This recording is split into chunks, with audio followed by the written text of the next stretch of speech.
So today I would like to talk to you about social isolation, social support, and social participation. Basically, I will refer to the chapter 10 of the book. And I'm glad it's a chapter that I co-wrote with Daniel No, which is one of my professional researchers. So for this part of the webinar, I will present an overview of the concept and literature about social support.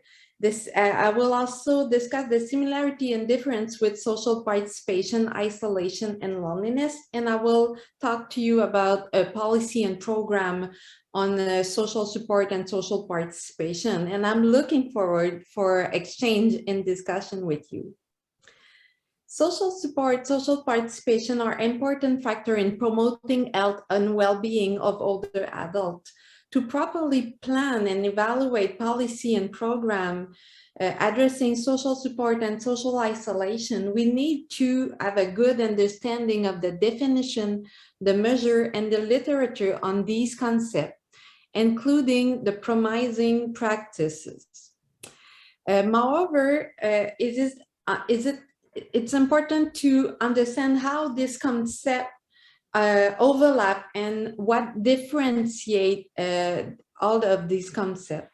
First of all, for social support, we can define it as a social resources that a person perceives to be available or that are actually provided to them by non-professional in the context of both formal groups or informal helping relationship.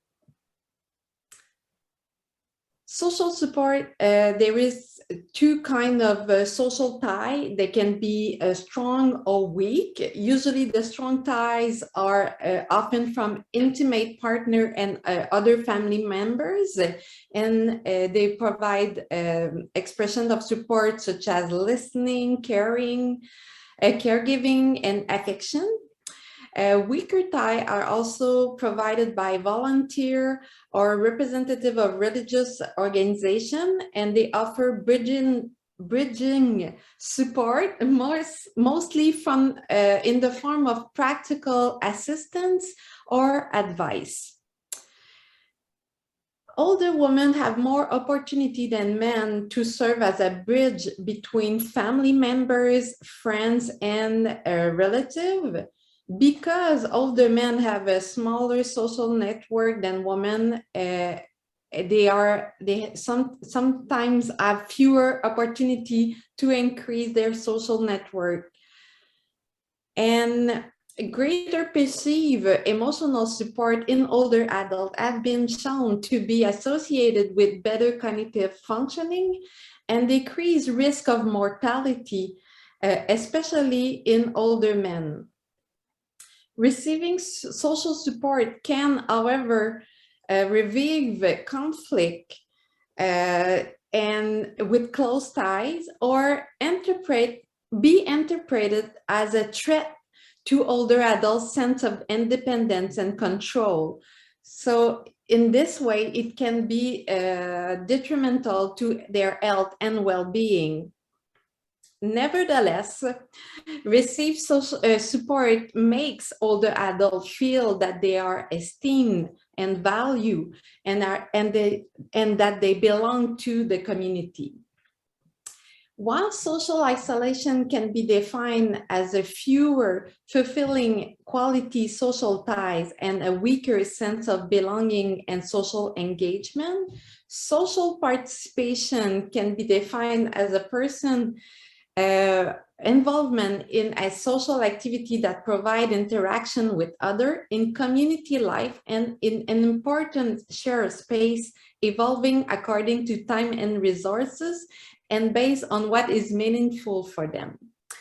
And for more information on the definition of social participation, we have two papers that our team published, one in social science and medicine, which also present a taxonomy on social activity, and a more recent one in age and aging, which represent a consensual definition on the construct that we co-developed in partnership with several experts from various disciplines, including older adults.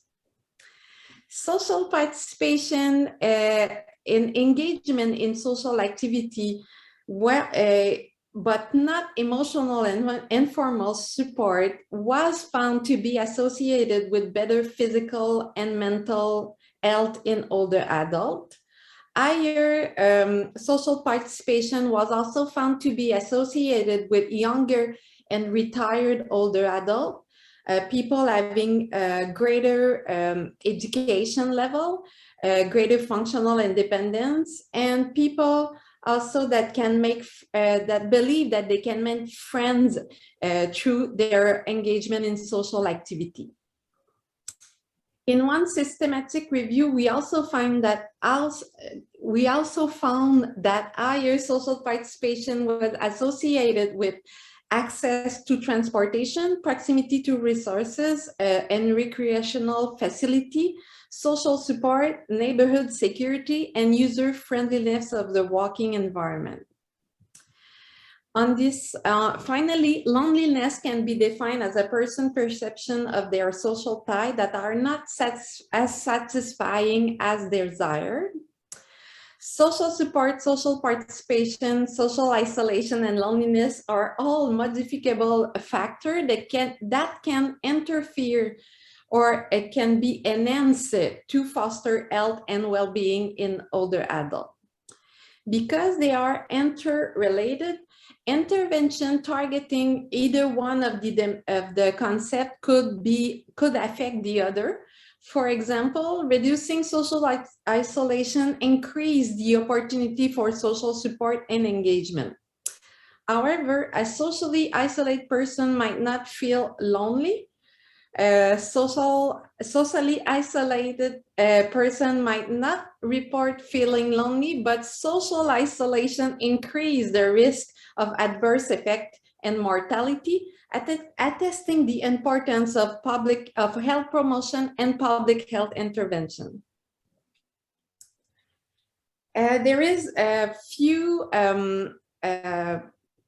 national, international policy programs that are that influence how we can think about our policy and program on fostering social participation and social support.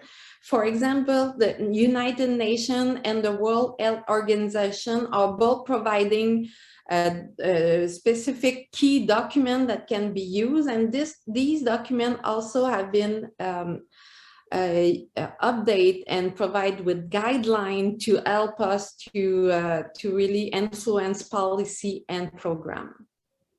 In terms of policy, we have the Health and Aging in Canada policy framework, which redirecting attention from cure to health promotion. We also have example in each province. For example, in Quebec, we have a Quebec for all ages. And in Ontario, we have the action plan Aging with Confidence. Finally, Quebec and Manitoba legislate for their support or on age-friendly community initiative, and Verena and Suzanne will talk to you about those initiatives more in detail. In terms of program, my colleague Émilie Raymond and collaborator also did a systematic review and developed a typology to classify those programs on social participation. So these programs can be either individual or in group context, could target collective project, volunteering and informal support, or be associated with social political involvement and activism. In terms, and in our chapter of the book, we have example for each program. Now I will present some example which are based on the work that we did here in Sherbrooke, but there is many other example in the chapter.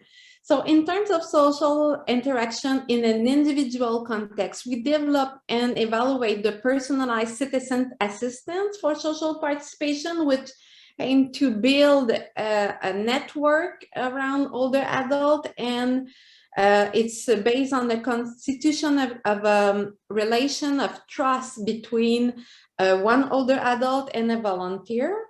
There is also in Quebec les Petits Frères, the Little Brothers, which is a program of pairing volunteer with isolate older adults. And you have the link here if you want more information on this.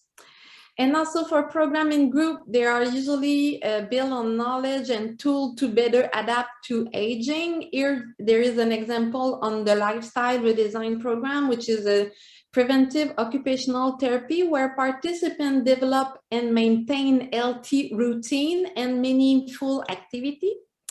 There is also here a link on the Manshed program in Winnipeg, which bound older men with a larger social support network. Finally, in terms of collective project, we work on a benevolent community, and there is also more information on this initiative in the chapter 13 of the book. And there is in USA, the Americans Court Experience program where older adults tutor children in an elementary school.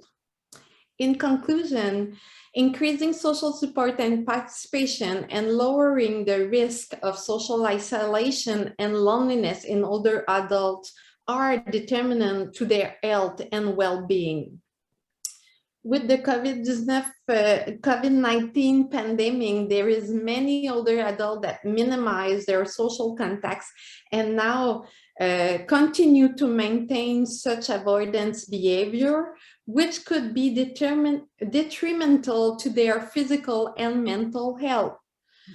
With the growing diversity of older Canadians, we have a wider range of strategy to address social support, but we have to be careful and know that there is that they might felt oppressed and harmed by those interventions. So we won't want to by increasing social support and participation, we don't want to increase stigmatization, inequality, or situation of vulnerability. And if you are interested on these situations, we just did a publication on the definition and the measurement of vulnerability in older adults. So thank you, and I will stop the sharing of my slide and go back to Diane for the next presentation. Oh, thank you, Mélanie. Thank you. That's a really wonderful introduction, overview of that chapter, and a wonderful introduction to this whole topic. And I find myself thinking a lot about, you know, the older adults in my life, and my mom who lived her whole life at a really small rural Nova Scotia town, and, you know, some of those intersecting issues. So this is a really, really great. Thank you. Lorena, can I